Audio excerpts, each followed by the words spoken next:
The widow was left with only a rotten little house, but what she found on the floor changed everything. The factory whistle hadn't blown that Tuesday morning, and Margaret knew, somewhere deep in her bones, that something had shattered beyond repair. When the foreman appeared at her door with his hat pressed against his chest, she didn't need to hear the words. John was gone. The machinery had claimed him like it had claimed so many others, his body broken between gears that never stopped turning. Emma stood behind her mother's skirts, 8 years old and already learning that the world doesn't pause for grief. Thomas gripped his wooden horse so tight the paint flaked off. Lucy hummed a tuneless song in the corner, too young to understand why Mama's face had turned to stone. Baby Samuel, barely 18 months, reached for his father's empty chair and whimpered when his small hands found only air. The company men came 3 days later, smelling of tobacco and cheap cologne, their ledgers open like mouths ready to devour what little remained. Negligence, they said. John hadn't followed proper procedure, hadn't secured the safety latch, hadn't been paying attention. Margaret listened to them rewrite her husband's story, turning a good man into a cautionary tale. No compensation, no pension, no apology worth the breath it took to speak it. They left behind a bill for the damaged equipment, as if John's blood hadn't already paid enough. She held the paper in her trembling hands, watching the ink blur as rain began to streak the window glass. The widow couldn't even afford to be angry. Anger required energy she needed for survival. Rent was due, and the landlord wasn't known for his mercy. Mr. Peterson appeared on Thursday with his accounting book and his practiced expression of manufactured sympathy. 1 week, he told her, tapping his pen against the doorframe like a countdown clock. 7 days to gather what she owed or vacate the premises. Margaret wanted to ask him where exactly he expected a widow with 4 babies to go, but she'd learned that men like Peterson didn't deal in questions that made them uncomfortable. He left, and she counted the coins in her kitchen jar, barely enough for 3 days of bread if she stretched it thin enough to see through. The children would ask for butter. She'd have to tell them stories instead, feed them on words until her voice went hoarse. The neighbors had started their whispering campaign before John's body was even cold. Margaret heard them through the thin walls, their voices carrying like smoke under doorways. Poor thing, some said, shaking their heads as if poverty were a disease you caught from standing too close. Others weren't so kind. What did she expect, marrying a factory man? Should have chosen better. Their judgment felt like needles in her skin, sharp and persistent. Mrs. Chen from next door brought soup once, then never came back. The Robinsons crossed the street when they saw her coming. Only old Mr. Walsh tipped his hat, and even that small kindness made Margaret's throat tight with unshed tears she couldn't afford to cry. Emma had stopped asking for new hair ribbons. Thomas pretended not to notice when his shoes pinched his growing feet. Lucy shared her portion of dinner without being asked, sliding half her bread toward Samuel's reaching fingers. The children were learning mathematics no schoolhouse taught, the cruel arithmetic of subtraction, where everything they'd known kept getting smaller. At night, Margaret heard them whisper to each other in the darkness, making plans only children would consider reasonable. Maybe Papa's just lost, Emma suggested. Maybe he'll find his way home tomorrow. Margaret pressed her fist against her mouth to keep from sobbing aloud, because what kind of widow broke when her babies still needed her to be whole? The debts arrived like ravens, black-inked and demanding. The grocer wanted his account settled. The doctor who'd delivered Samuel sent a reminder about unpaid fees from a year ago. Even the church, gentle as they tried to be, mentioned that the family pew had certain expectations. Margaret spread the papers across the table after the children finally slept, organizing catastrophes by size and urgency. She could pay 1, maybe 2 if she sold John's tools, though what she'd get for them wouldn't fill a thimble. The lamp oil burned low, casting shadows that danced like mocking spirits across the walls. Tomorrow she'd have to choose, milk for Samuel's bottle or light to see by after dark. Rain hammered against the window, each drop a tiny fist demanding entry. Margaret sat in John's chair, still able to smell him in the fabric, sawdust and sweat, and the peppermint he'd chewed to mask his tobacco breath. She pulled his coat around her shoulders, the wool scratching her neck, and stared into the storm. Somewhere out there, men slept in warm beds with full bellies and futures that stretched beyond next week. Their children dreamed of birthday cakes and new toys. Their wives planned Sunday dinners and summer picnics. Margaret's dreams had shrunk to the size of a single day. Just let us make it through tomorrow. Just let there be enough. The factory whistle blew at dawn, calling workers to their shifts like it always had. Like John's absence changed nothing in the great machinery of commerce. Margaret rose from the chair, her back aching from sleeping upright, and faced another morning. Emma was already awake, attempting to braid her own hair with fingers that hadn't quite mastered the pattern. Thomas helped Lucy dress, buttoning her pinafore with the concentration of a boy becoming a man too fast. Samuel babbled in his crib, oblivious to the storm gathering around their small family. She lifted him, feeling his solid weight against her chest, and wondered what kind of story she could tell him about his father when he was old enough to ask. The coins in the jar looked smaller in daylight, almost pathetic in their inadequacy. Margaret counted them anyway, her lips moving silently as she calculated impossible equations. Milk or lamp oil, bread or rent, tomorrow or next week. She thought about her mother, dead 5 years now, who used to say that God never gave you more than you could carry. Well, Mama, Margaret thought bitterly, he's testing that theory pretty thoroughly. She divided the coins into piles, one for food, one for the landlord as a partial payment, one so small it was barely worth keeping. Emma watched from the doorway, her young face already learning the geography of worry that mapped itself across a widow's features.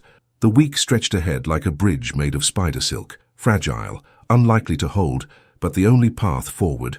Margaret tucked the rent money into her apron pocket and prepared to beg Mr. Peterson for more time. She'd grovel if she had to, trade dignity for days, because pride was a luxury she'd buried alongside her husband. The children needed a roof. They needed walls between them and the world. Everything else, her reputation, her self-respect, her hope for anything beyond mere survival, those could burn as fuel to keep her babies warm. She straightened her shoulders, adjusted her mourning shawl, and prepared to do what widows had done since time began, endure. Thomas found a dead sparrow on the doorstep that morning, its neck broken, its small body already stiff with cold. He brought it to his mother with questions in his eyes.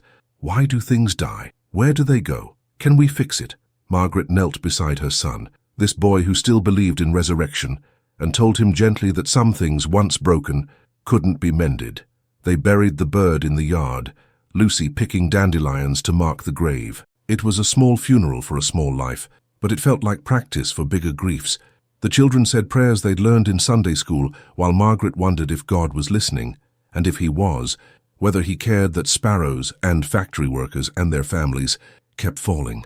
The landlord would come tomorrow. The grocer would need payment by Friday. The rent notice fluttered on the table like a trapped moth, its message unchanged no matter how many times Margaret read it. She sat by the window as evening approached, watching the street below transform in the fading light. Somewhere in this town, there had to be work for a widow's hands. Somewhere there had to be mercy enough for 4 small children who'd done nothing wrong except be born to a man whose life was valued less than the machines he operated. Margaret pressed her forehead against the cool glass and made herself a promise. She would not break. Not today. Not while her babies still needed her to stand. The knock came at exactly 3 o'clock on Saturday afternoon, deliberate and commanding, the kind of sound that expected doors to open quickly. Margaret wiped flour from her hands. She'd been stretching the last cup into something resembling biscuits, and found Mrs. Thornton standing on her threshold like a monument come to life. The old woman's cane was polished mahogany, her dress black silk that whispered with wealth, and her face carried the kind of severity that made grown men stammer. Behind her, a driver waited beside a carriage so fine it looked obscene parked on their shabby street. Margaret's first instinct was to apologize, though she couldn't say for what. Mrs. Thornton's eyes swept the cramped room with the efficiency of an accountant taking inventory. Missing nothing. Margaret Hale, the old woman said, not asked, her voice carrying the accent of old money and older expectations. I have a proposition that requires immediate answer. She stepped inside without invitation, her cane tapping against floorboards that creaked under the authority of her presence. Emma and Thomas froze mid-play, their makeshift toys forgotten. Lucy peeked from behind the curtain separating their sleeping area. Mrs. Thornton settled into the least damaged chair, as if it were a throne, arranging her skirts with precise movements. Margaret remained standing, uncertain whether this was rescue or something else entirely. The widow had learned that wealthy people rarely appeared in poor kitchens bearing good news without conditions attached like fishhooks. The offer emerged in clipped, business-like sentences. Mrs. Thornton's sister, Abigail, required constant care, bedridden, particular, demanding of patience and gentleness. 6 months of service, wages paid monthly, enough to settle Margaret's debts and save besides.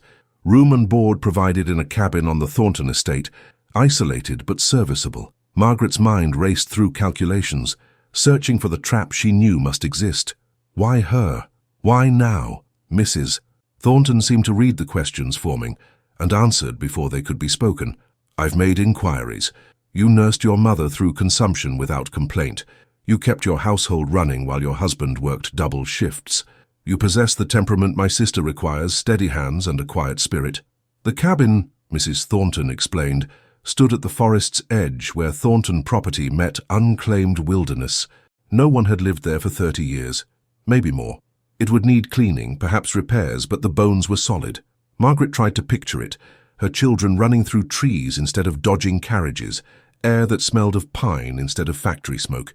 The image formed like a watercolor painting, beautiful but potentially unreal. Mrs. Thornton produced a contract from her handbag, the paper thick and official, terms written in ink that looked permanent as gravestones. 6 months. Care for Abigail. Wages deposited with the town bank. Termination only by mutual agreement or completion of service. Margaret's hands trembled as she reached for the document. The door banged open before she could read the first paragraph. Harold burst through like he owned the threshold, Beatrice trailing behind with her pinched expression and calculating eyes. Margaret's brother-in-law had ignored her existence for the entire week since John's funeral, but apparently Mrs. Thornton's carriage parked outside had changed his priorities. He was a florid man, thick through the middle, with the kind of smile that never reached his eyes. Beatrice wore respectability like armor, her dress modest and her hair severe, her mouth already forming objections before she understood what she was objecting to. They'd been John's family, technically, though they'd always treated him like the poor relation who'd inconveniently survived into adulthood. Margaret, you can't possibly be considering this, Harold announced, not bothering with greetings or explanations for his sudden appearance. His gaze darted between Mrs.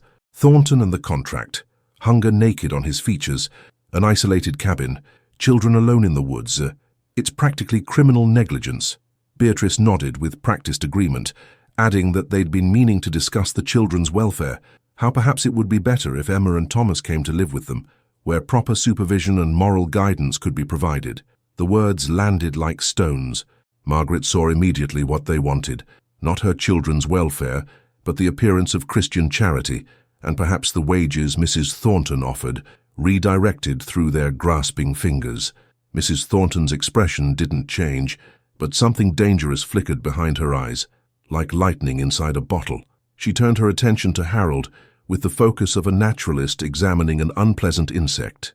"And you are?" she asked, though her tone suggested she knew exactly who he was and found him wanting. Harold puffed himself up, launching into explanations of family duty and concern, how he'd always looked after John's interests, how Margaret surely needed a man's guidance in such matters. Beatrice interjected about the children's education and proper upbringing, how their home had space and resources. Neither seemed to notice that Emma had moved closer to her mother, or that Thomas's small hand had found Margaret's skirt and gripped it tight. The old woman let them wind themselves down like cheap music boxes, their arguments growing increasingly transparent. When silence finally fell, Mrs. Thornton spoke with the precision of a surgeon making an incision. "The offer is for Mrs. Hale alone. The children accompany their mother, naturally. The wages are paid to her directly, in her name, deposited where only she may withdraw them." She paused, letting each word sink in like a nail. "Unless you're suggesting that a widow has no right to provide for her own children, that a woman's earnings belong to whatever male relative decides to claim authority." Harold's face turned an interesting shade of crimson. Beatrice's mouth opened and closed silently, a fish discovering air. Margaret felt something shift inside her chest, some locked door she hadn't known existed suddenly cracking open. Harold was still sputtering about propriety and danger, about cabins no one had entered for decades, and what secrets they might hold. Beatrice mentioned wolves and isolation, and the impropriety of a widow living beyond town supervision. Their words tumbled over each other, desperate and grasping, and Margaret suddenly understood they weren't concerned for her safety. They were terrified she might actually escape their influence. The contract sat on the table between them all, ink drying, terms waiting. Mrs. Thornton remained silent now, watching Margaret with eyes that seemed to see straight through skin to whatever courage or cowardice lived underneath. The children were watching too. Emma, with her two old eyes, already learning that women's choices got debated by everyone except the women making them. Thomas, with his confusion, trying to understand why Uncle Harold suddenly cared when he'd never bothered before. Lucy had emerged from behind the curtain, thumb in her mouth, sensing tension the way animals sense storms. Samuel fussed in his basket, hungry again, always hungry. Margaret looked at her babies, then at the contract, then at Harold's greedy face and Beatrice's righteous condemnation. The factory whistle blew in the distance, calling workers to evening shift, men who would come home tonight, men whose children wouldn't learn the mathematics of poverty. She picked up the pen Mrs. Thornton offered. Harold's protests reached a crescendo, threats about legal action, about contacting authorities, about her unsuitability as a mother. Beatrice invoked scripture, conveniently edited to support her arguments. Margaret ignored them both, reading the contract terms with careful attention. 6 months. Care for Abigail Thornton. Cabin provided. Wages deposited monthly. Termination by mutual agreement. The words blurred slightly, whether from her tears or the inadequate lamp oil, she couldn't say. Her signature looked strange when she finally wrote it, like someone else's hand had guided the pen. But it was hers. Her choice, her chance.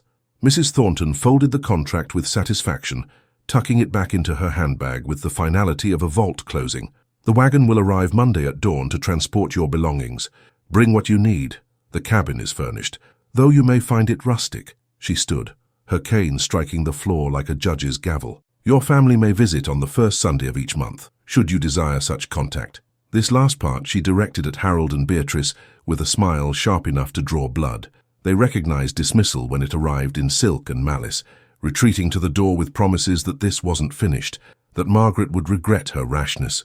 Mrs. Thornton waited until they'd gone before turning back to the widow. They'll cause trouble, the old woman said matter-of-factly, adjusting her gloves.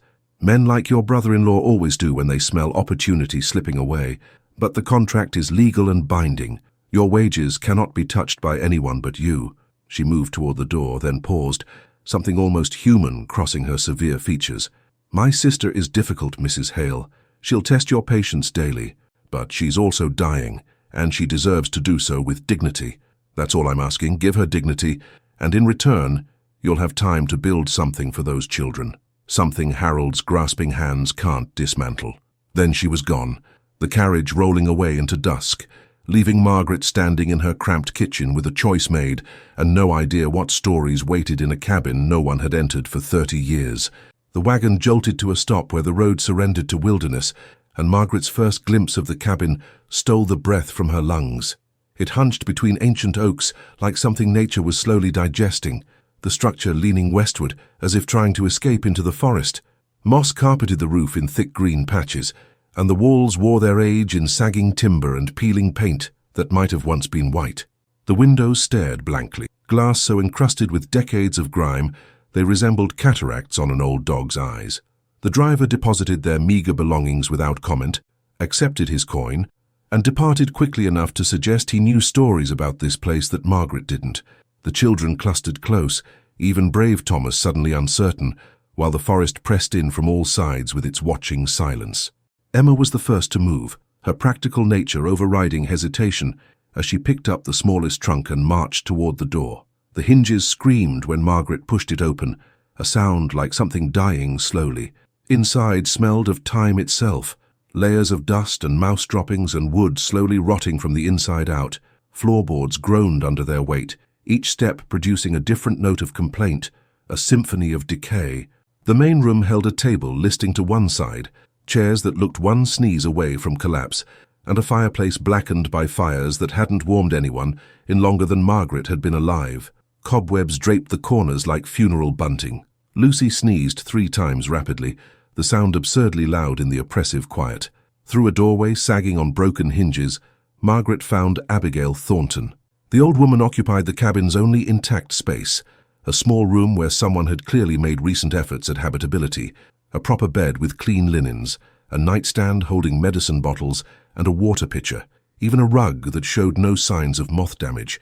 Abigail herself lay propped on pillows, her face a map of years that had not been kind, eyes bright and alert as a raptor's. She studied Margaret with an intensity that felt invasive, cataloguing every detail, every reaction. Neither woman spoke.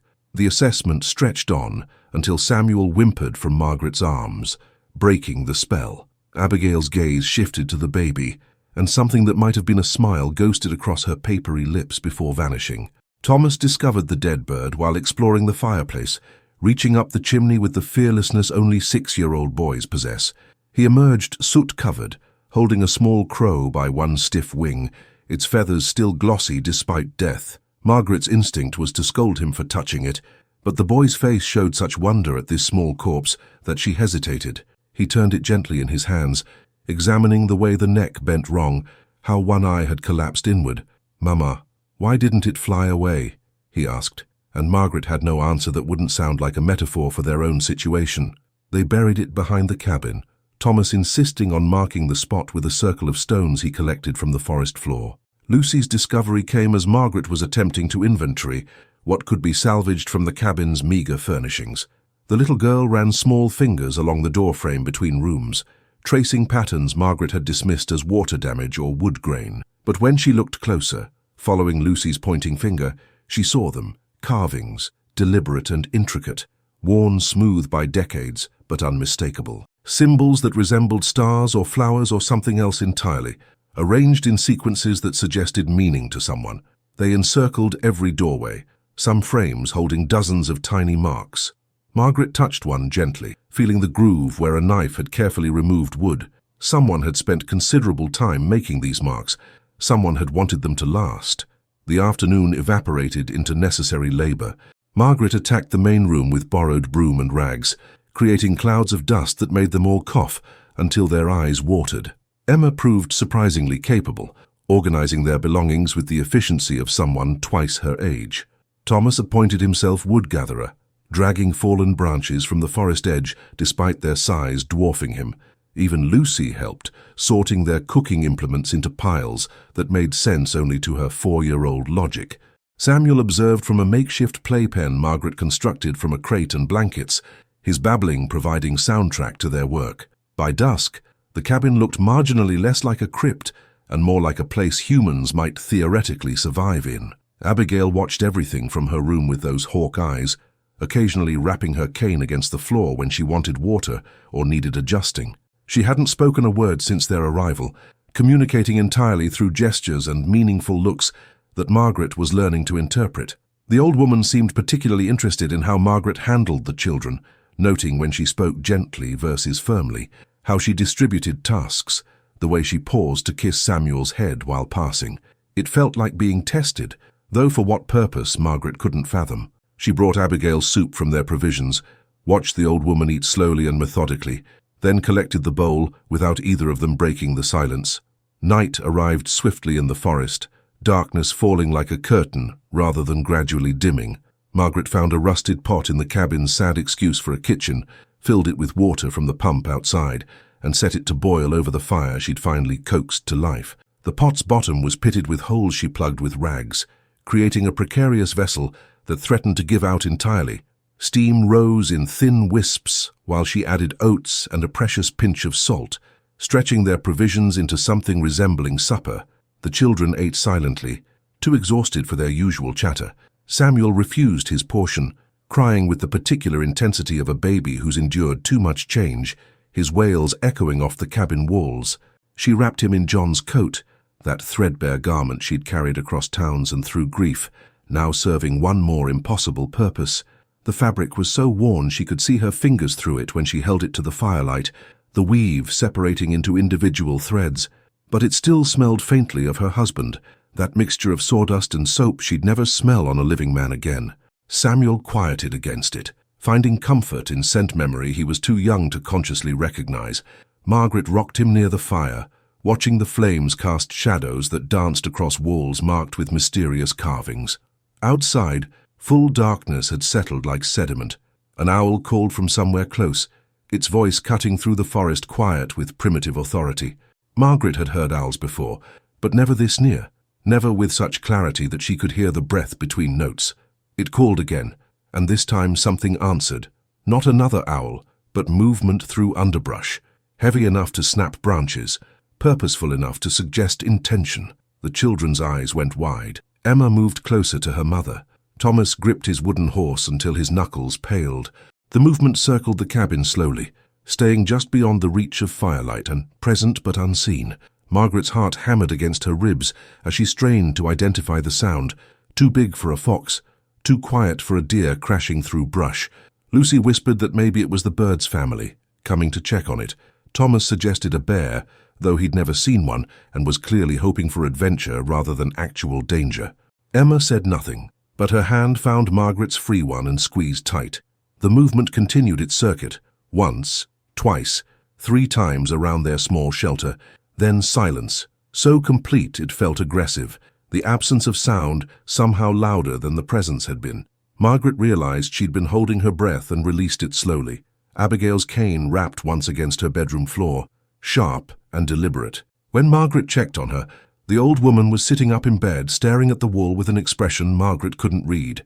"It knows we're here now," Abigail said, her first word since their arrival, then refused to elaborate. Margaret settled the children for sleep in a corner she'd cleaned most thoroughly, piling their bodies together for warmth under the few blankets they'd brought. She sang them a lullaby her mother had taught her, about sailors finding harbor and ships coming safely home, lies dressed up as comfort. One by one they succumbed to exhaustion, even Emma finally releasing her vigilance. The fire burned low. The cabin creaked and settled around them like an old body finding comfortable position. Margaret sat in the doorway between the main room and Abigail's chamber, positioned where she could watch both her children and her charge. The forest beyond the windows held its secrets close. Whatever had circled them earlier had withdrawn, but she felt its attention lingering like fingerprints on glass. The first night in the cabin stretched endlessly, each hour marked by sounds Margaret couldn't identify and fears she couldn't name. She'd traded one kind of uncertainty for another, the slow starvation of the city for the immediate strangeness of wilderness. The carvings on the doorframes seemed to shift in firelight, their patterns suggesting words in languages she'd never learned. Abigail's breathing in the next room was steady but shallow, the sound of someone clinging to life through sheer stubbornness. Outside, the owl called once more, and this time nothing answered. Margaret pulled John's coat tighter around her shoulders and reminded herself that courage wasn't the absence of terror, it was moving forward despite it. They'd survived the first day. Tomorrow would demand its own miracles. For now she'd take this small victory and guard it fiercely. Emma had been searching for a broom when she discovered it on the 3rd morning, shoving aside a cabinet so rotted its back panel collapsed at her touch. Behind the wreckage stood a door Margaret had never noticed, its wood darker than the surrounding walls, as if it had been oiled recently.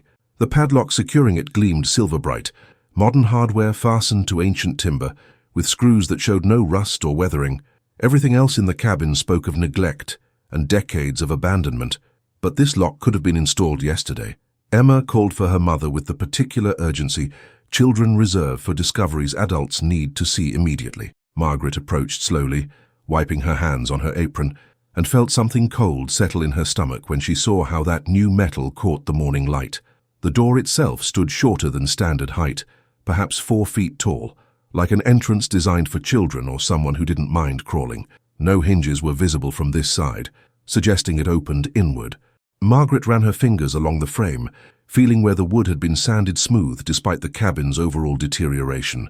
Someone had maintained this door, cared for it, kept it sealed. She tested the padlock experimentally. Solid, unyielding, the kind that required a key rather than a combination. Emma watched with those observant eyes, already forming questions Margaret couldn't answer. Thomas appeared from outside, drawn by their concentrated attention, and immediately wanted to know what treasures the locked room contained. His imagination supplied dragons and pirate gold, stories more appealing than reality. Abigail's reaction told Margaret everything and nothing simultaneously. When she asked the old woman about the door, casually, while bringing afternoon tea, Abigail's teacup rattled against its saucer hard enough to chip the porcelain. Color drained from her face like water from cracked pottery, leaving her skin the shade of old parchment. Her lips moved soundlessly for several seconds before producing a single word. Don't. Not an explanation or a warning, just that flat prohibition. Then she turned her face toward the wall and refused to speak again for the rest of the day, her silence more communicative than any explanation could have been. Margaret collected the tea tray, noting how Abigail's hands trembled even after she'd set the cup down, how her breathing had gone shallow and quick. Mrs. Thornton arrived on Thursday with her weekly delivery of supplies: flour, sugar, dried meat, lamp oil in quantities that felt almost generous. But her questions had grown increasingly peculiar over these 3 visits, circling topics that never quite landed on practical matters. Had Margaret felt anything unusual? Did the children sleep soundly? Were there sounds in the night that couldn't be explained by settling timber or forest animals?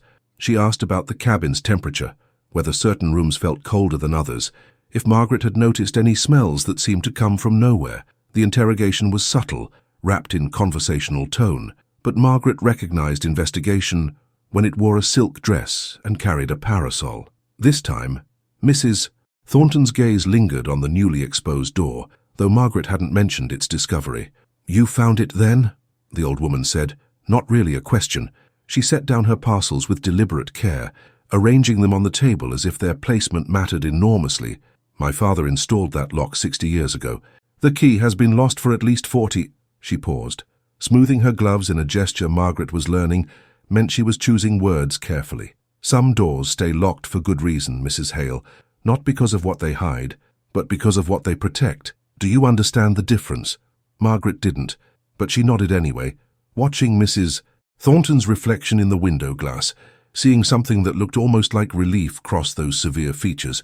Harold and Beatrice materialized on Friday like bad weather, their knock aggressive and entitled.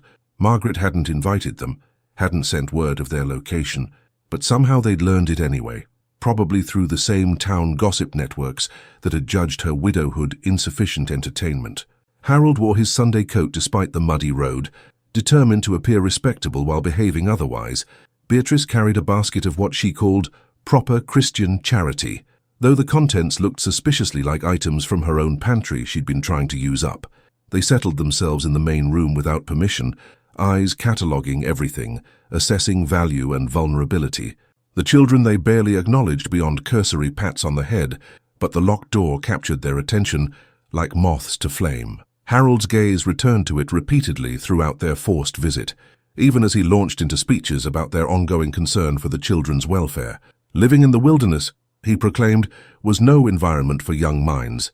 They needed structure, education, proper moral influence. Beatrice chimed in about the dangers: wild animals, isolation, the corrupting influence of too much nature and not enough civilization. All the while, both of them angled for better views of that mysterious door, their curiosity barely contained beneath their manufactured concern. Margaret caught Harold at the keyhole when she returned from checking on Abigail, his bulk folded awkwardly as he pressed one eye to the opening. He straightened quickly, manufacturing coughs and excuses about checking for drafts, but his face had gone red with embarrassment and something else. Frustration, perhaps, at not seeing whatever he'd hoped to glimpse. Beatrice created a diversion by loudly remarking on the cabin's deplorable condition. How could Mrs. Thornton expect children to thrive in such squalor? Surely Margaret could see that their offer to take Emma and Thomas was motivated purely by love. The performance was transparent enough that even Lucy recognized its falseness, tucking herself behind her mother's skirts and refusing to engage. They departed finally, after exhausting their arguments and Margaret's patience, but not before Harold mentioned casually that he'd been making inquiries about the Thornton family history. Apparently, there were stories, old ones, the kind town elders whispered about, but never confirmed. Things about this cabin, about why it stood empty for so long, about Abigail herself and choices she'd made decades ago. He delivered this information like a threat wrapped in concern, his eyes gleaming with the peculiar satisfaction of someone who believes they hold cards others don't know are in play. Margaret closed the door firmly behind them and discovered her hands were shaking. That night, after the children finally surrendered to sleep and Abigail's breathing settled into the rhythm of rest, Margaret heard it, footsteps overhead, measured and deliberate, moving from one side of the cabin to the other. She froze in her chair, the mending falling from suddenly numb fingers. The cabin had no second floor. She'd walked its perimeter, studied its structure, confirmed it was single-story with a roof too low-pitched to hide anything but squirrels. Yet the footsteps continued, steady as a heartbeat, too heavy for any animal, too purposeful for imagination. They crossed directly above her head, paused near where the locked door stood below, then reversed their path. Margaret held her breath, counting each creak of non-existent floorboards. 1 over 2, 3, 4. She made it to 17 before the sound stopped as abruptly as it had begun.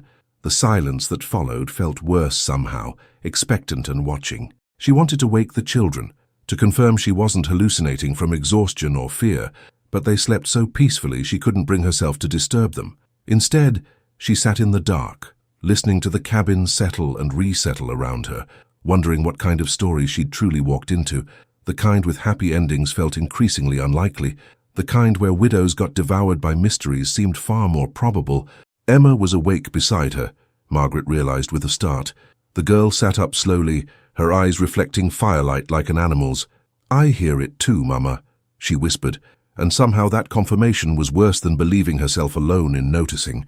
They sat together in the darkness, mother and daughter, listening to a building tell them secrets in footsteps that shouldn't exist. Above them, silence reigned now, but the impression of presence remained, something aware of their awareness, something patient enough to wait them out. The locked door seemed to pulse in Margaret's peripheral vision, its new padlock gleaming even in dimness, and she understood with sudden clarity that whatever story this cabin held, she was now irrevocably written into its pages. Abigail cried out once in her sleep, a sound of such anguish it brought Margaret running despite her fear. But when she reached the old woman's bedside, Abigail was calm again, breathing steady, eyes closed in what looked like genuine rest. Only her hands betrayed disturbance, clenched so tight the knuckles had gone white, fingernails cutting crescents into her palms. Margaret gently pried the fists open, smoothing the cramped fingers, and felt something small and metal press into her own palm. A key, warm from being gripped, intricate in its design, old but well maintained. She stared at it, then at Abigail's face, but the old woman gave no sign of waking. The key felt heavy as prophecy in Margaret's hand, and somewhere overhead, impossibly, one last footstep marked the hour like a clock striking midnight. Margaret discovered that routine could domesticate even strangeness, turning mystery into background noise while daily necessities demanded attention. She fell into rhythms with Abigail, morning tea at 8, fresh linens on Tuesdays, reading aloud from the old woman's collection of poetry each afternoon. The care required was intimate and constant, bathing, dressing, managing medicines whose purposes were never quite explained. Abigail's body was failing in increments, each day claiming small territories of strength, but her mind remained sharp as cut glass. She began requesting Margaret's presence, even when care wasn't needed, seeming to simply want company. Another breathing soul nearby to confirm she hadn't yet crossed into whatever waited beyond. Their conversation started superficial, weather, meals, Samuel's teething, but gradually deepened into territory neither woman had expected to explore with a stranger. The transformation in Abigail's interaction with the children emerged gradually, like spring arriving in reluctant increments. Emma received the first invitation, "Come sit, bring your mending, let me show you how your grandmother would have done that stitch." The old woman's fingers were gnarled with arthritis, but they remembered patterns muscle had learned 70 years prior. She guided Emma's hands with surprising patience, correcting tension and loop size, teaching her to read knitting the way others read books. Thomas earned his place by bringing her wildflowers he'd found during forest exploration, presenting them with the solemnity of a knight offering tribute. Abigail accepted each bouquet as if receiving diamonds, arranging them in a cup beside her bed, telling him the names of plants his generation had forgotten. Lucy conquered Abigail through pure persistence, singing nonsense songs while she played, her voice carrying through the thin walls until the old woman finally called her closer. "Don't sing that again," Abigail commanded, and Lucy obliged, inventing new verses as she went, stories about rabbits and stars and mothers who could fly. Something in Abigail's expression cracked when Lucy sang, not breaking but opening, the way ice fractures in spring. She reached out and touched Lucy's hair with wonder, as if she'd forgotten children could be soft. "My sister used to sing," she said to no one in particular, then smiled, a real smile, unguarded and brief as lightning. Lucy climbed onto the bed uninvited, nestling against Abigail's side, and the old woman didn't protest. The stories Abigail told Thomas transformed forest walks into adventures mapped by memory. She described where wild ginger grew, which mushrooms would kill you and which merely made you wish for death, how to read animal tracks and weather signs. Her knowledge came from a childhood spent running these woods before civilization tried to fence everything into submission. She told him about the wolf den 2 miles north, abandoned now, but he should know its location anyway, about the creek that flooded every 7 years like clockwork, drowning the low meadow, about the lightning-struck oak that served as boundary marker between Thornton land and territory nobody owned. Thomas absorbed every detail, storing them like provisions against future need. One evening, as Margaret was adjusting Abigail's pillows, the old woman's hand shot out with startling speed, gripping Margaret's wrist hard enough to leave marks. Her eyes were fever-bright, focused with intensity that suggested she was seeing through Margaret to something beyond. "You're different from the others," Abigail whispered, her voice urgent and strained. "It's how you see them, really see them. The children, I mean. Not as property or burden or future investment. You see their souls." The words tumbled out disconnected, as if she was translating thoughts from a language that had no direct equivalent. Then, just as suddenly, she pressed something small and metal into Margaret's palm, closing Margaret's fingers around it with both her trembling hands. "When you're ready," she breathed, then released her grip and turned her face away. Margaret opened her hand slowly, though she already knew what she'd find. The brass key sat in her palm, warm from Abigail's prolonged grip, intricate in its design with wards that spoke of complex mechanisms. It was small, perhaps 3 inches long, the metal worn smooth in places where fingers had held it across decades. The bow was shaped like a leaf or feather, organic, beautiful in a way functional objects rarely achieved. She looked at Abigail, but the old woman had closed her eyes, her breathing already settling into patterns of sleep that might have been genuine or expertly feigned. Margaret slipped the key into her apron pocket, feeling its weight settle against her hip like a stone, carrying the gravity of choice. The locked door waited in the main room, patient as geology. Margaret passed it 12 times that evening, each transit making her more aware of the key's presence, how easily she could solve at least one mystery. But something held her back, instinct, maybe, or the sense that some doors opened on schedules beyond human control. Emma noticed her hesitation, reading her mother's face with the precision of long practice. "You're going to wait," the girl said, not asking. Margaret nodded, unable to articulate why patience felt essential when curiosity burned like fever. They prepared for bed in their usual arrangement, but sleep came slowly, the key in Margaret's pocket seeming to pulse with its own heartbeat. Dawn arrived grey and hesitant, light seeping through dirty windows like something ashamed of itself. Margaret woke to sounds from the kitchen, the specific clatter of someone working quietly, trying not to disturb sleepers. She rose instantly, moving through the cabin's dim interior toward the source. The kitchen stood empty when she arrived, but the table held a loaf of bread that definitely hadn't existed the night before. The crust was golden brown, still radiating residual warmth, the smell of yeast and baking filling the small space with impossible comfort. Margaret touched it gently, confirming its solidity, then checked the stove. Cold. No fire had burned there in hours. The children woke one by one, drawn by the bread's aroma. Thomas reached for a piece before Margaret could stop him, tearing into the loaf with enthusiasm born of perpetual hunger. "Did you make this, Mama?" he asked around a mouthful, and when she shook her head, he shrugged with the easy acceptance of someone whose life had already contained stranger things.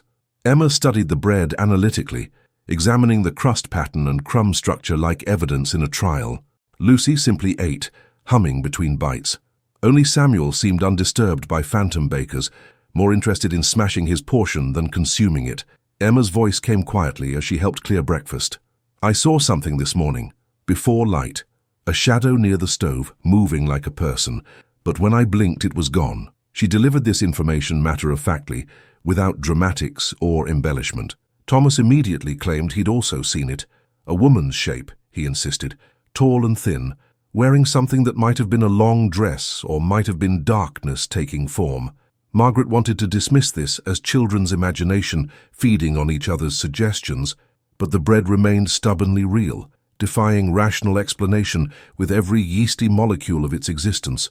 Abigail said nothing about the bread when Margaret brought her portion, but her eyes held knowledge and something that might have been satisfaction. She ate slowly, savoring each bite as if tasting memory rather than flour and salt. "She approves of you," Abigail said eventually, cryptic as always. "That's good." Her approval isn't given lightly. Before Margaret could ask who she was, the old woman had moved on to discussing the weather, commenting on cloud formations visible through her window, redirecting conversation away from mysteries with practiced ease. Margaret let it go, storing the comment alongside all the other fragments that didn't yet form coherent picture. The key resided in Margaret's apron pocket throughout the day, a constant presence she touched periodically like a talisman or worry stone. Its weight felt disproportionate to its size, as if it carried more than mere brass, perhaps history, perhaps consequence, and perhaps both. She found herself standing before the locked door multiple times, key in hand, then retreating without using it. Emma watched these aborted attempts with growing curiosity. "What are you waiting for, Mama?" she finally asked. And Margaret realized she didn't know permission maybe, the right moment, some sign that opening this particular door wouldn't unleash something they were unprepared to face. That night, lying in darkness with her children sleeping nearby and Abigail's steady breathing audible through the wall, Margaret held the key up to catch whatever moonlight penetrated the grimy windows. It gleamed dully, patient and inanimate, offering no guidance or warning.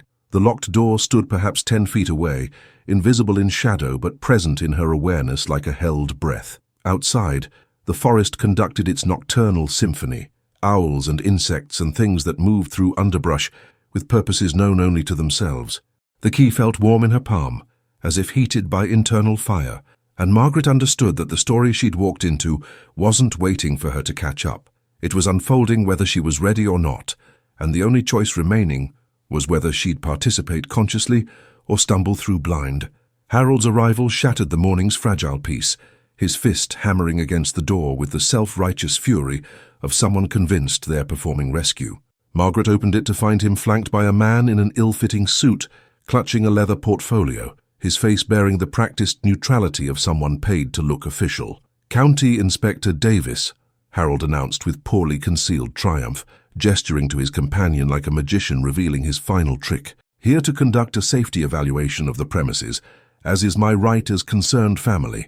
The inspector nodded, already extracting forms and pencil, his eyes sweeping the cabin's exterior with the enthusiasm of someone counting money before it's even earned. Margaret's stomach dropped, recognizing choreographed ambush when it wore bureaucratic clothing. They pushed inside without invitation, Harold leading the way as if he owned every timber. Inspector Davis began his performance immediately, pointing at floorboards that creaked, windows that stuck, the general age of the structure as if antiquity itself constituted violation. He scribbled notes with theatrical flourish, citing code numbers Margaret had never heard of, referencing standards that sounded fabricated on the spot. Harold hovered at his elbow, feeding him observations.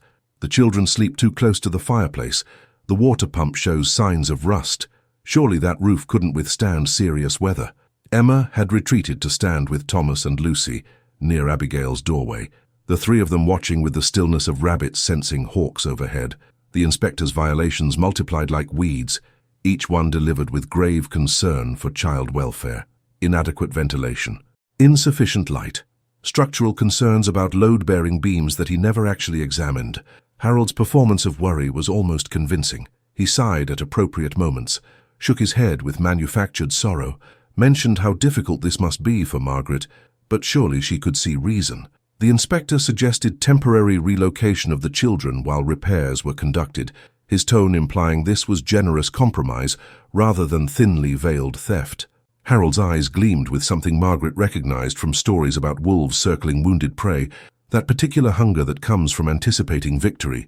Mrs. Thornton's arrival announced itself before she appeared, the sharp strike of her cane against porchboards like a judge's gavel calling court to order. She swept through the doorway, bringing cold air and colder fury, her presence immediately dominating the cramped space despite her age and formal dress. "Sir Inspector Davis, Wanu," she said, not a greeting but an identification, the way one might label evidence at a crime scene. "I'm surprised to find you conducting evaluations so far outside your jurisdiction. Your authority, I believe, extends to municipal buildings within city limits, not private residences in unincorporated territory." She produced a document from her handbag with the precision of someone drawing a weapon, unfolding it, to reveal official seals and dense legal language. The inspector's confidence evaporated like morning dew under blowtorch examination. He stammered something about expanded oversight and updated regulations, but Mrs. Thornton cut through his excuses with surgical efficiency. She presented deed records proving the cabin stood on Thornton property, governed by Thornton maintenance standards, inspected annually by certified engineers whose credentials she proceeded to recite from memory. Then came building permits, safety certifications, documented repairs, a paper trail so comprehensive it transformed Harold's ambush into amateur theater. Davis's face cycled through shades of red as he realized he'd been enlisted for a play whose script was now being rewritten in real time. Harold tried to interject, but Mrs. Thornton's raised hand silenced him like a child. The documents kept coming: custody papers establishing Margaret as sole guardian, employment contracts granting her residence rights, even a letter from the county sheriff confirming Harold had no legal standing to request inspections or interventions. Mrs. Thornton laid each page on the table with deliberate care, building her case like a mason laying stone. "My family has owned this land for 3 generations, Inspector Davis. We maintain our properties to standards that exceed county requirements because our reputation depends on excellence, not minimal compliance." Her voice could have cut diamonds. "Unless you'd like me to file complaints about inspectors accepting compensation for fraudulent evaluations." The threat hung in the air, unsubtle and effective. Davis retreated with the coordination of someone whose strings had been cut, gathering his portfolio and muttering about scheduling conflicts and administrative errors. He was out the door before Harold could stop him, leaving Margaret's brother-in-law exposed without his official shield. For several seconds, Harold maintained his mask of concern, still playing the worried relative despite his supporting actor's desertion. Then something in him cracked, the performance collapsing to reveal what had always lurked beneath. His face twisted into an expression Margaret had never seen him wear: raw, ugly resentment stripped of its civilized veneer. "You don't deserve this," he snarled, gesturing vaguely at the cabin, at Margaret, at everything his grasping hands couldn't touch. "Whatever's coming, whatever the old women are hiding, it should go to family. Real family, not some factory worker's widow playing at charity cases." The words erupted like infection from a lanced wound, revealing beliefs he'd apparently harbored all along. Beatrice appeared in the doorway, drawn by raised voices, her face reflecting shock at hearing her husband's private thoughts made public. Harold continued, beyond caring now, "I know what they're hiding. The whole town knows the stories about this place, about Abigail, about why it stood empty. You think you'll just walk in and claim whatever treasure they've stashed away?" Mrs. Thornton's cane struck the floor once, the sound sharp enough to make Harold flinch. "You know stories," she said, each word individually weighted. "Stories told by gossips and drunks, embellished over decades until truth became unrecognizable. But you know nothing of substance, Harold, nothing of value, and that ignorance will protect you from consequences you're not equipped to handle." She advanced on him despite her age, despite the cane, despite everything that should have made her vulnerable. Harold backed toward the door, his bravado collapsing under her advance. "Take your wife and leave my property. If you return uninvited, I'll have the sheriff remove you in chains. Do we understand each other?" They fled. There was no other word for their departure. Beatrice practically dragged Harold through the door, his face mottled with rage and humiliation, still muttering threats that grew fainter as distance swallowed them. Mrs. Thornton watched from the window until they disappeared down the forest path, then turned back to Margaret, with an expression that had aged 10 years in 10 minutes. She moved to the table slowly, lowering herself into a chair with the careful movements of someone whose bones had suddenly remembered their true weight. The children emerged from their protective huddle, Emma immediately moving to help the old woman, fetching water without being asked. Mrs. Thornton drank slowly, her hands trembling slightly around the cup. When she finally spoke, her voice had lost its earlier steel, becoming something softer and more dangerous, truth delivered without armor. "Tonight," she said, meeting Margaret's eyes directly, "whatever you find when you use that key, and yes, I know she gave it to you, Abigail tells me everything eventually, it's yours by right of courage. Not bloodline, not birthright, not whatever Harold thinks he deserves by virtue of existing. Courage, Margaret. The willingness to see what others would run from, that's the only inheritance worth claiming." The afternoon passed in strange suspension, as if the cabin and its inhabitants were holding collective breath. Abigail seemed particularly alert, her eyes following Margaret's movements with intensity that bordered on urgency. The children stayed close, their usual explorations abandoned in favor of proximity to their mother. Even Samuel seemed to sense the gathering tension, fussing less than normal, watching the adults with his solemn baby wisdom. Margaret prepared dinner mechanically, her mind circling the locked door and the key in her pocket, and Mrs. Thornton's cryptic blessing. When darkness began its inevitable advance, the children clustered near her without discussion, their bodies forming protective constellation around her center. Night arrived carrying weight it hadn't possessed before, each shadow seeming deeper and more purposeful. Margaret lit lamps with hands that barely shook, banking the fire for slow burn, checking locks on doors and windows as if Harold might return with reinforcements. The children watched her preparations with understanding beyond their years, Emma helping settle Lucy for sleep, Thomas ensuring Samuel's makeshift crib was secure, all of them moving through routines that felt like ritual before battle. Outside, the forest conducted its usual symphony, but tonight it sounded different, expectant, as if trees themselves were leaning closer to witness whatever would unfold. Margaret touched the key through her apron fabric one more time, feeling its warmth, and wondered what kind of courage Mrs. Thornton actually meant, the kind that opened doors, or the kind that kept them closed. Midnight arrived with the precision of appointment kept, the cabin's ancient clock wheezing out 12 labored chimes that seemed to vibrate through Margaret's chest. The children had finally surrendered to exhaustion hours earlier, their breathing creating soft rhythm in the darkness. Abigail's room held only silence, whether sleep or watchful waiting, Margaret couldn't determine. She rose from her chair, every movement feeling predetermined, as if she'd been walking toward this moment since the wagon first deposited them at the forest's edge. The key came easily from her pocket, its brass catching lamplight as she approached the door that had haunted her peripheral vision for weeks. Her hand trembled only slightly as she fitted metal to lock, the mechanism turning with surprising smoothness for something allegedly unopened in 60 years. The door swung inward on hinges that made no sound, revealing a space barely larger than a closet, empty of furniture or storage or any conventional purpose. But the floor commanded immediate attention, covered in markings that transformed rough planks into something resembling ancient manuscript, circles nested within circles, lines radiating outward like compass roses or spiderwebs, symbols that might have been letters in alphabets Margaret had never encountered. Some markings looked burned into the wood, others carved, still others drawn in substances that had darkened with age to brown-black permanence. They covered every inch of visible floor, transforming the tiny room into map or spell or architectural blueprint for something that existed in dimensions beyond the physical. Margaret knelt slowly, lamplight casting her shadow across the intricate patterns, making them seem to shift and breathe.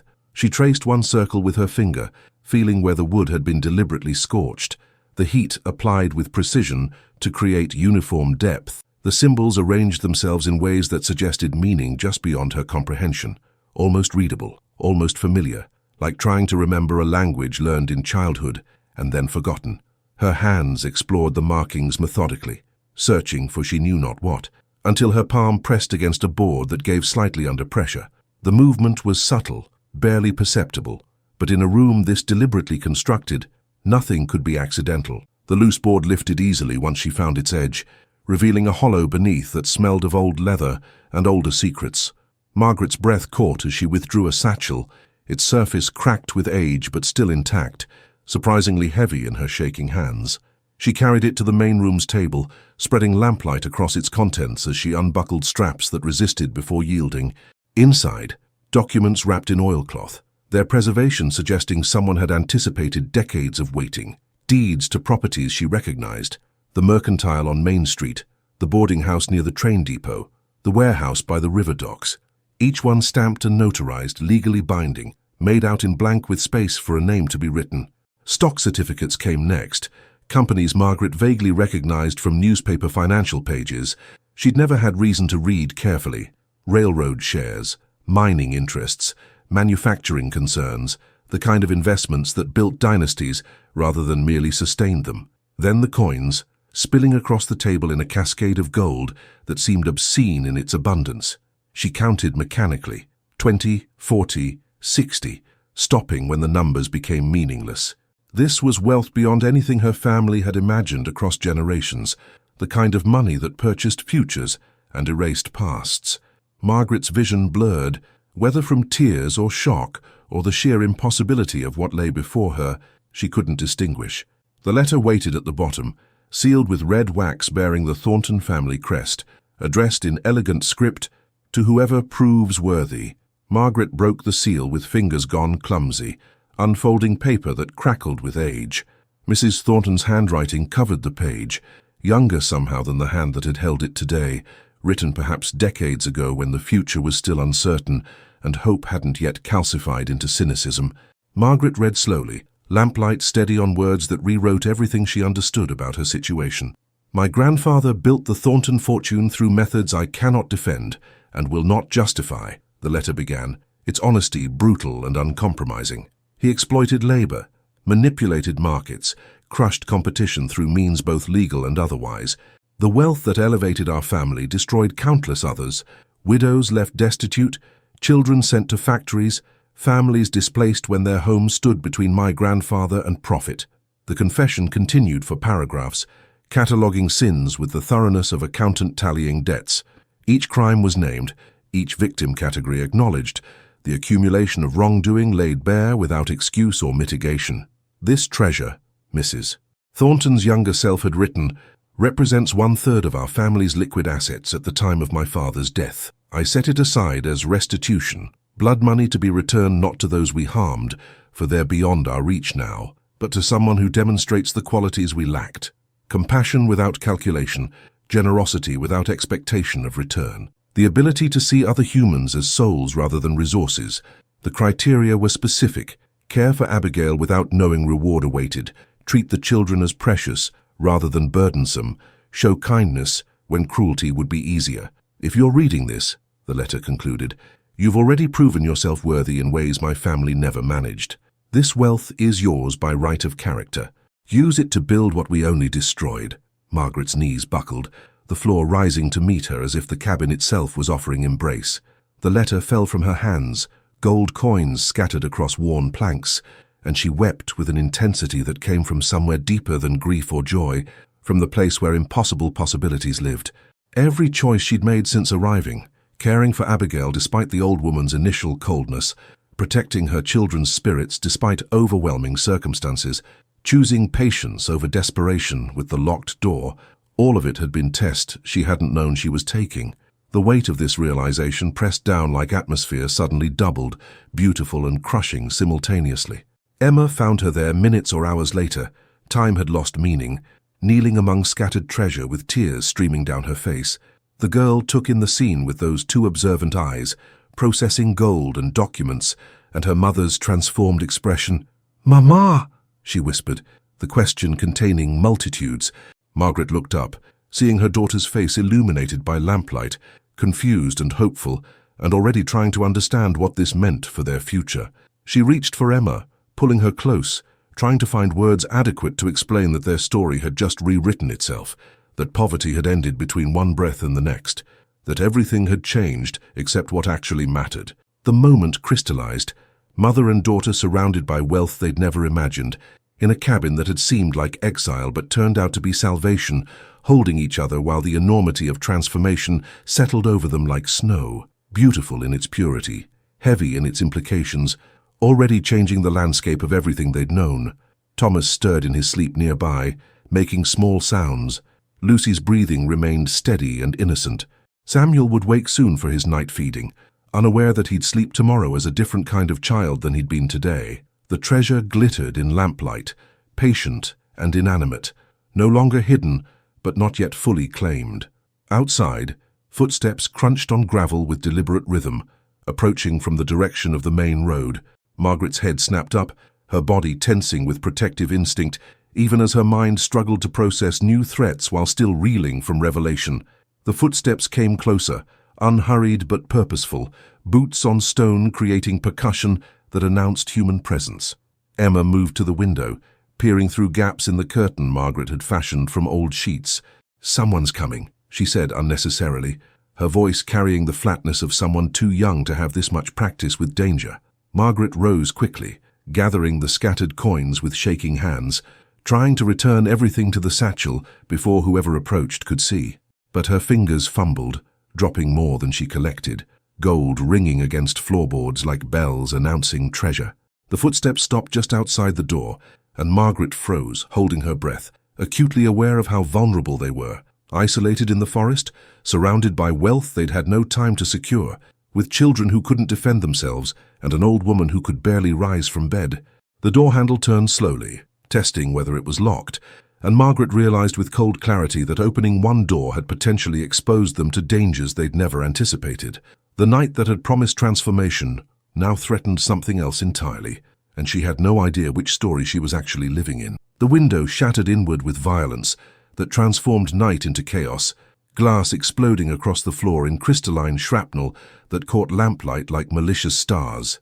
Harold's fist came through the opening, fumbling for the latch, his face visible in the jagged frame, contorted with rage and something worse, the desperate fury of someone who'd been watching and waiting for exactly this moment. "That's family inheritance," he screamed, his voice cracking with the strain of accusation. "You manipulated sick old women, poisoned their minds against blood relatives." He wrenched the window frame upward, ignoring the glass cutting his hands, determined to force entry through sheer will and manufactured righteousness. Margaret grabbed Emma, pulling her back from the spray of broken glass, her other arm reaching for Thomas, who'd bolted upright from sleep. Beatrice appeared behind Harold in the darkness, her voice a shrill counterpoint to his base fury, shouting about theft and deception and Christian duty. They'd brought witnesses.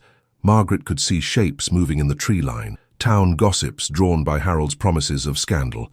He'd orchestrated this confrontation with theatrical precision, ensuring maximum audience for accusations he clearly intended to spread like disease through every corner of their small community.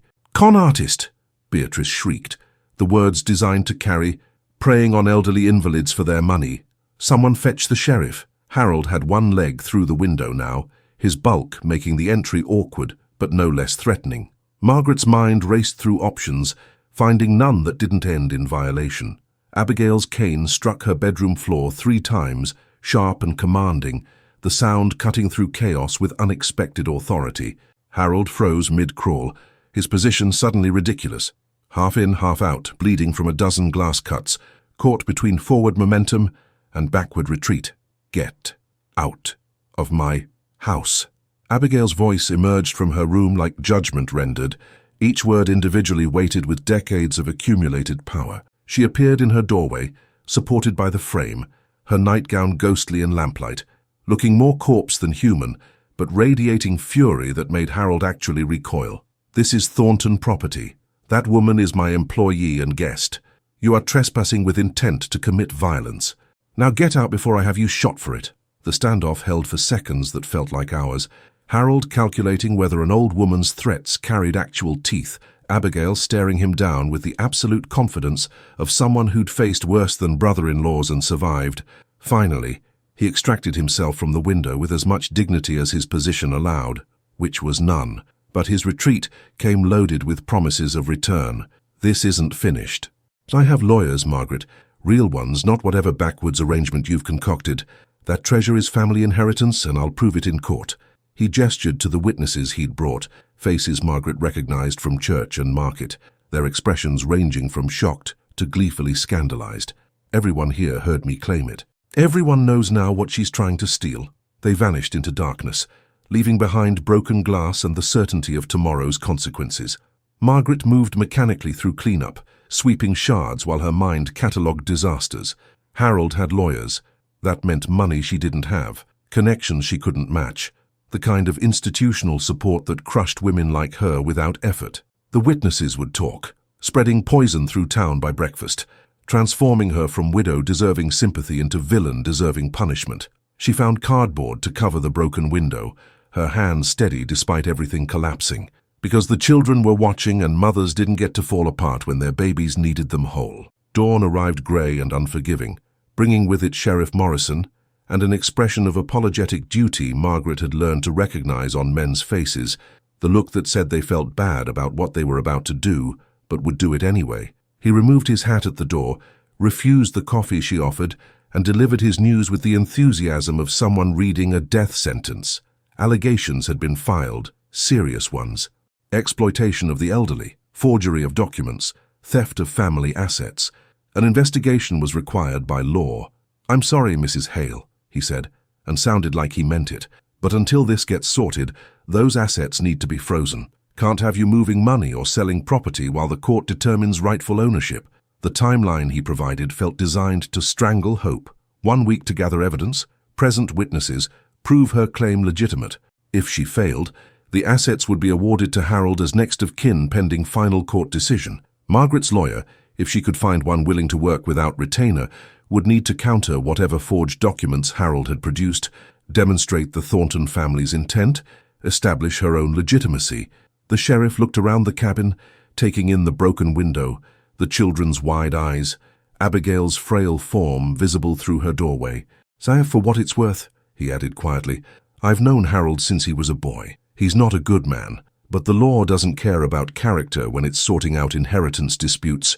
Mrs. Thornton's illness had worsened overnight, the stress of confrontation extracting prices her body could no longer afford. Her driver delivered the message at noon. She could not travel, could barely rise from bed, would do everything possible through written testimony, but couldn't appear in court, personally. The note shook in Margaret's hands as she read it, understanding immediately how Harold would use this absence, claim Mrs. Thornton was too compromised to make sound decisions, that Margaret had isolated and influenced her, that the whole arrangement smelled of manipulation. Without the old woman's commanding presence, Margaret's defense lost its most powerful witness. Abigail tried to help, dictating statements between labored breaths, but her voice had deteriorated to whispers that wouldn't survive cross-examination. Margaret wrote down everything the old woman said, how she'd watched Margaret care for her without knowing treasure existed, the kindness shown to children, the patience demonstrated daily. But even as she transcribed, Margaret knew how easily Harold's lawyers would dismantle testimony from someone clearly dying, someone whose mental competence they'd attack with medical experts and strategic doubt.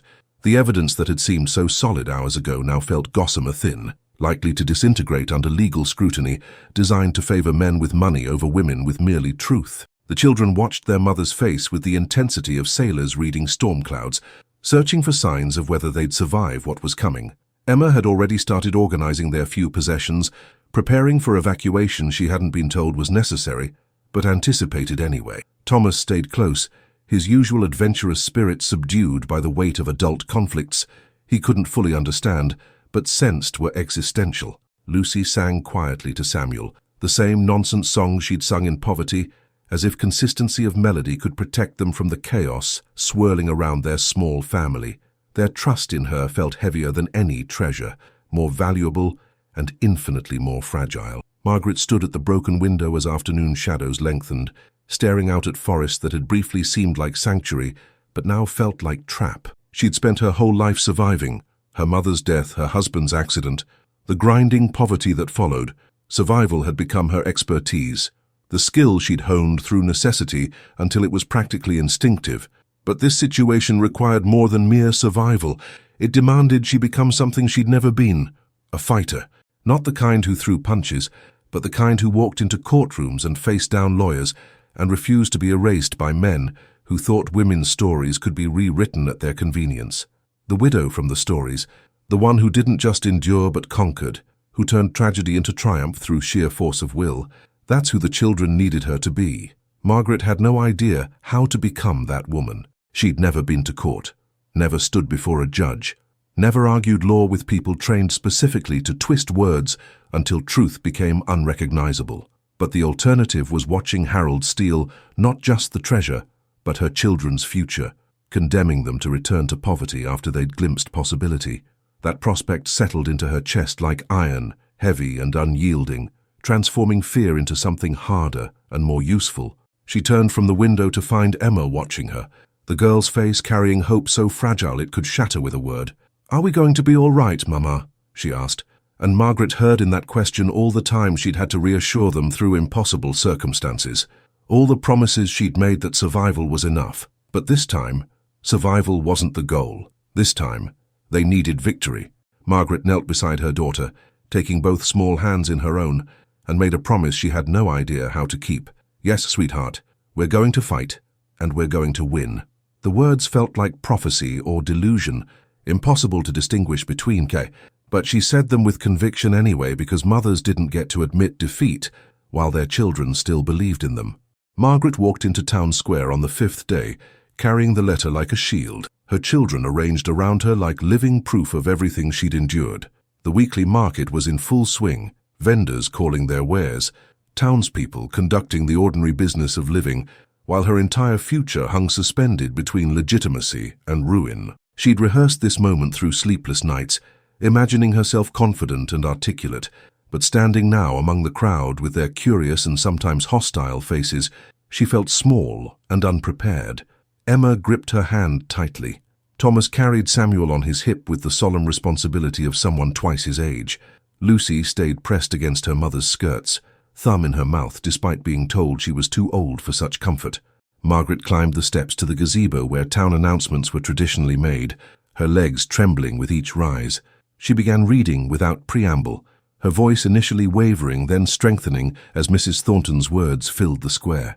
The letter's brutal honesty silenced conversation, vendors pausing mid-transaction, shoppers frozen with baskets half-filled. Margaret read the entire confession, every exploitation catalogued, every sin acknowledged, the deliberate setting aside of restitution for someone who demonstrated worthiness through compassion rather than birthright. Her voice cracked when she reached the part about caring for Abigail without expectation, about treating children as precious rather than burdensome, about proving herself through actions she'd taken simply because they were right.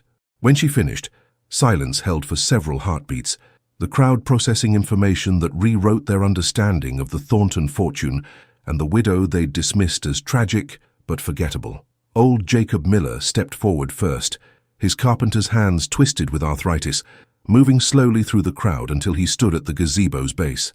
"My father worked for Thornton Timber 30 years back," he said, his voice carrying despite its age. "Company shorted his wages for 6 months, claimed lumber counts were off, blamed him for theft that never happened, fired him without the money owed, and we nearly starved that winter." He looked up at Margaret, his eyes rheumy but fierce. "What she's reading, that's the truth of how they built what they got. Blood and stolen wages and families crushed under their prosperity."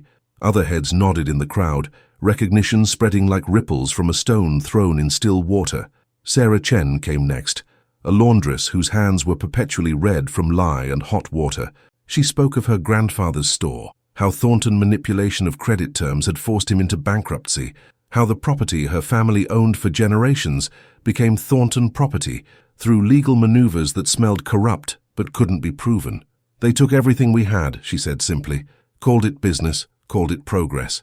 Never called it what it was, theft wearing a suit and carrying proper documentation." Her testimony opened floodgates, others stepping forward with stories accumulated across generations, wounds inherited from parents and grandparents who'd been ground beneath the machinery of Thornton ambition. The crowd's mood shifted, old resentment surfacing alongside new understanding. But then Marcus Webb spoke, the homeless man who lived in the alley behind the general store, his presence usually ignored or actively scorned. "She gave me food," he said, pointing at Margaret with a hand missing 2 fingers. "Week before she left town, when she barely had enough to feed her own. Split her bread with me, didn't ask nothing in return, didn't preach or lecture. Just saw I was hungry and shared what little she had." His words landed differently than accusations against long-dead Thorntons, bringing focus back to Margaret herself rather than the family whose fortune she'd inherited. Mrs. Patterson added her voice next, describing how Margaret had sat beside her dying husband through his final night when no one else would endure his screaming from the cancer eating his bones. Testimony accumulated like evidence in a trial conducted by public opinion rather than legal procedure. The greengrocer mentioned how Margaret always paid her bills promptly, despite obvious poverty, never short-changing or haggling unfairly. The schoolteacher recalled Emma's spotless attendance and preparation, despite their circumstances, speaking to Margaret's priorities, even when surviving consumed most energy. Even Father O'Brien from the Catholic Church contributed, describing Margaret's volunteer work in the soup kitchen, how she'd helped serve meals to others despite qualifying for assistance herself. Each story painted a picture of someone who demonstrated exactly the qualities Mrs. Thornton's letter described: compassion without calculation, generosity without expectation, the ability to see human dignity even when wrapped in poverty or suffering. Harold's lawyer tried to interrupt, shouting about legal procedure and proper channels, but the crowd had found its voice and wouldn't be silenced by professional objections. Someone mentioned Harold's gambling debts, substantial ones, apparently well known among the town's less reputable establishments. Another voice added that he'd been caught cheating at cards twice, banned from one establishment entirely. A shopkeeper stepped forward with records showing Harold had purchased goods on credit under false pretenses, never paying accounts that went back years. The portrait that emerged was damning. A man whose moral authority to claim anything was built on foundations of fraud and desperation, whose sudden interest in family inheritance aligned suspiciously with his need to cover mounting debts. Judge Whitmore had been watching from his office window overlooking the square, drawn by the unusual gathering. He emerged now, descending the courthouse steps with the measured pace of someone accustomed to being obeyed. The crowd parted for him instinctively, creating path to the gazebo where Margaret still stood with the letter trembling in her hands. He extended his hand for the document, reading it carefully while the entire square held its breath. His face revealed nothing as his eyes tracked across Mrs. Thornton's confession and instructions, though his fingers traced certain passages multiple times as if confirming their authenticity. "This letter is legally binding," he announced finally, his voice carrying the weight of official proclamation. "I recognize Mrs. Thornton's handwriting and seal, having presided over her legal affairs for 20 years. The document clearly establishes intent to grant these assets to someone demonstrating specific qualities through action rather than blood relation." He turned to Harold's lawyer, who'd been preparing objections with increasingly desperate energy.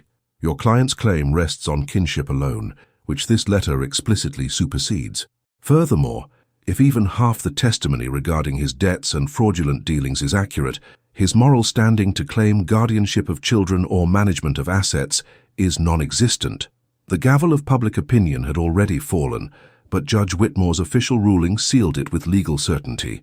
Harold stood at the crowd's edge, his face cycling through shades of purple as his carefully constructed case collapsed into rubble around him.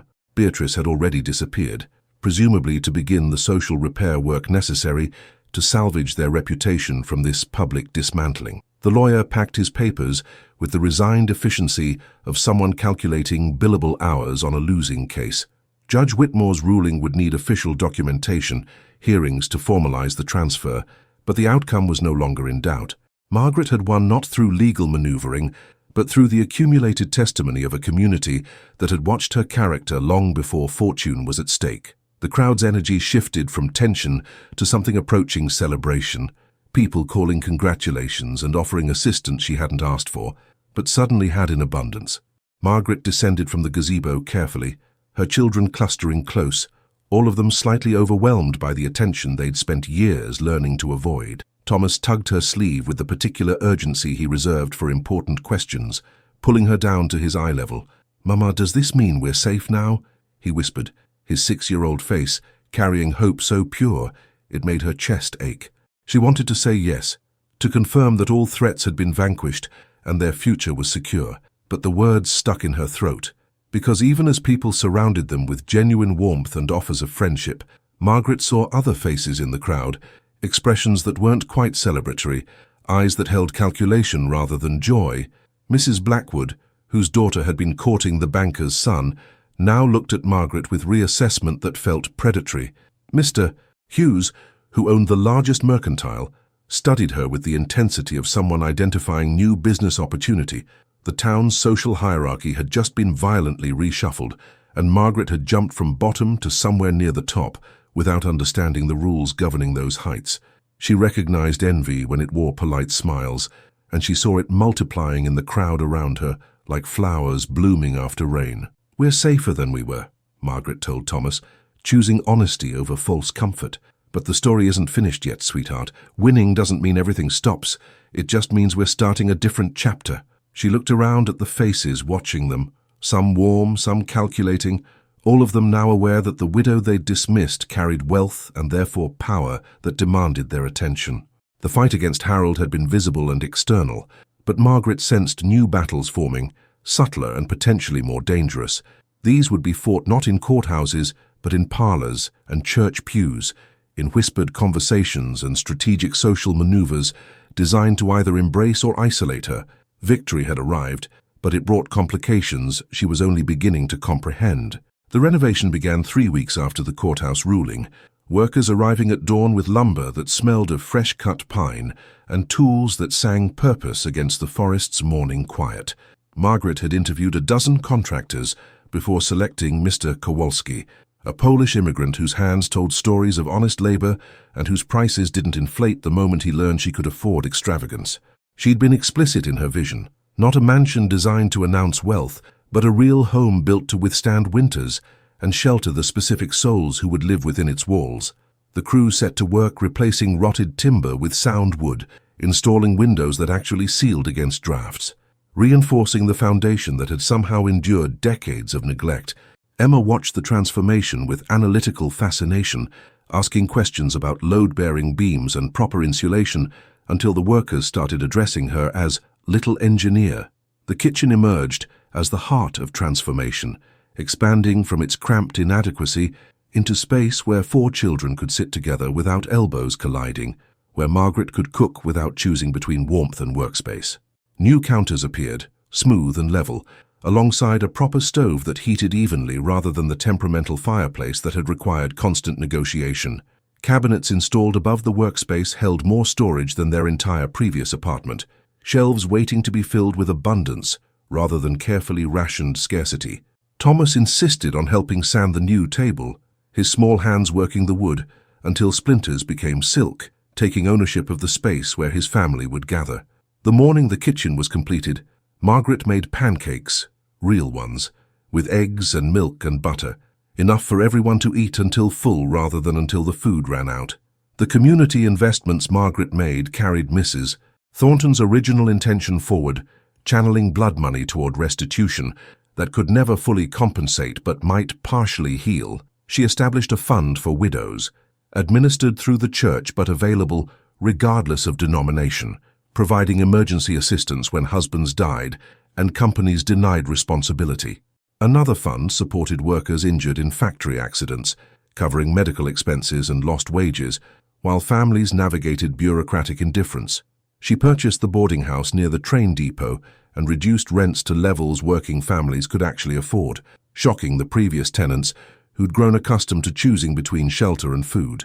Town gossips called her naive, predicted she'd be bankrupt within a year, but Margaret understood something they didn't. She'd lived the desperation these programs addressed, and preventing others from experiencing that particular hell was worth more than accumulating wealth she'd never spend. The children's trust funds were established quietly through lawyers in the state capital, accounts that would mature when they reached adulthood, ensuring education and opportunity regardless of what happened to Margaret herself. She kept enough liquid assets to weather any foreseeable crisis, invested the rest conservatively despite advisors pushing riskier ventures promising higher returns.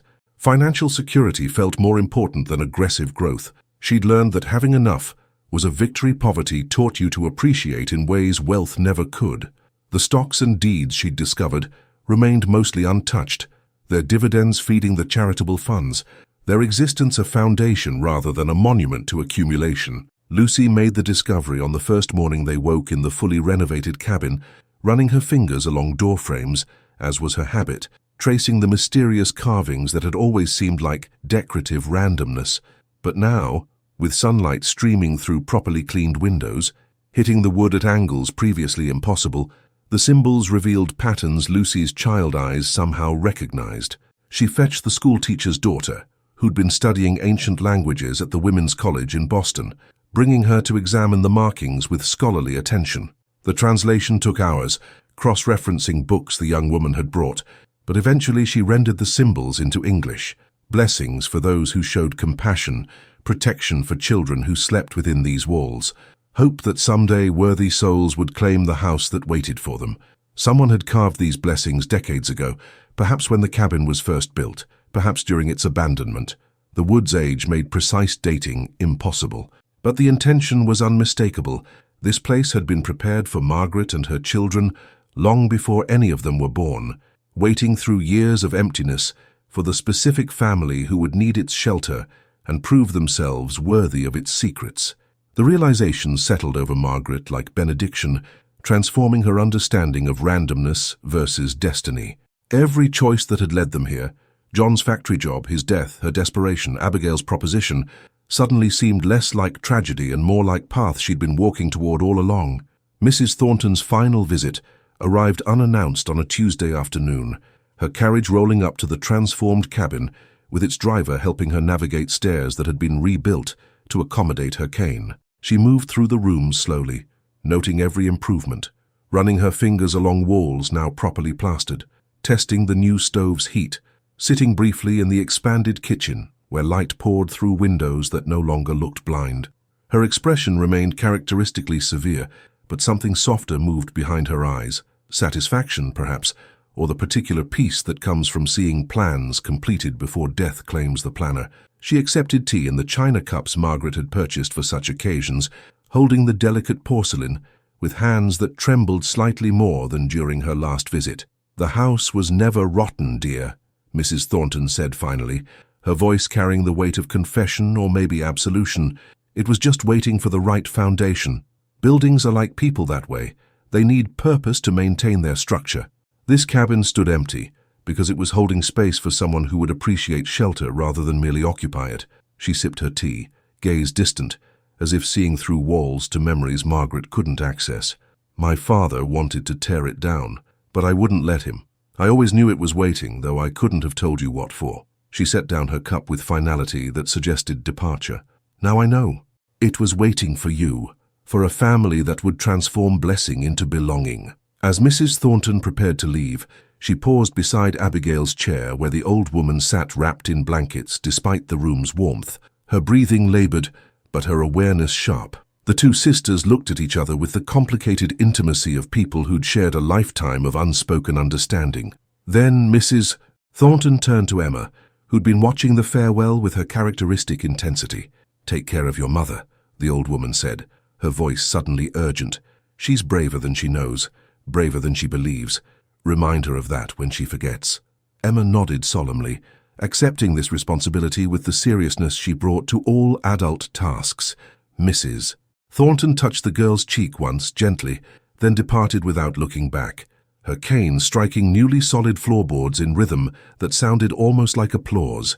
Abigail lasted another month, long enough to see the cabin completely finished, to watch the children play in space that no longer threatened collapse, to observe Margaret navigate her new circumstances with the same practical grace that had earned the fortune in the first place. She died peacefully one October morning, the leaves outside her window burning gold and red, her hand held by Margaret, who'd been reading poetry aloud when the old woman's breathing simply stopped. They buried her in the Thornton family plot, her sister standing over the grave with dry eyes and a face carved from marble, but when everyone else had left, Mrs. Thornton laid a single white rose on the fresh earth and whispered something Margaret couldn't hear but suspected was goodbye. That night, after the funeral, after the children had finally surrendered to exhausted sleep, Margaret stood in the doorway between the main room and where the children slept, watching their peaceful forms in the darkness. Emma sprawled with her usual abandon, one arm thrown over her face. Thomas curled tight, like he was protecting something precious. Lucy had migrated in sleep to press against her big sister, seeking warmth or comfort, or simply the assurance of not being alone. Samuel breathed softly in his proper crib, no longer crying from cold because the room maintained temperature that didn't require her late husband's threadbare coat for survival. They were safe, fed, warm, protected by more than just walls and roof, but by resources that could withstand whatever future brought. The weight of understanding settled over Margaret like snow, the gentle kind that transforms landscapes without violence, making everything clean and new and somehow more true to itself. This whole story, the tragedy, the desperation, the mysterious cabin, the locked room, the treasure, the fight to keep it, had never really been about money at all. It had been about her discovering she possessed strength beyond mere survival, that she could fight and win, that she deserved security and peace, and the ability to raise her children without choosing daily between impossible options. The treasure beneath the floor had been test and tool simultaneously, but the real discovery was internal. The realization that she was worth more than poverty had taught her to believe. She thought about the widow from the stories, the one who overcame impossible odds through courage and determination, and realized with sudden clarity that she'd become that woman without noticing the transformation. Not through dramatic gestures or singular moments of bravery, but through accumulated choices to keep moving forward when stopping would have been easier, to fight when surrender seemed inevitable, to believe in possibility when experience suggested only disappointment awaited. The children slept peacefully because she'd made them safe, and that safety wasn't accident or charity or luck.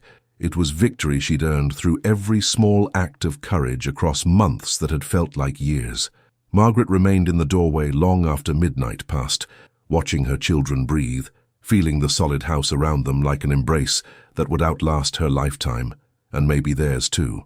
The carvings on the doorframes glowed faintly in moonlight, filtering through clean windows, their blessings fulfilled by the family now living within their protection. Outside, the forest conducted its nocturnal business, owls hunting, wind moving through branches, the world continuing its ancient rhythms regardless of human drama. But inside these walls, a new story had begun, one where children would grow up knowing security, where a widow had transformed tragedy into triumph, where the house that waited had finally found its purpose. Margaret pulled her shawl tighter against the pleasant cool of autumn evening and smiled, a real smile, unguarded and complete, the expression of someone who'd survived the storm and could finally rest in the sunshine that followed.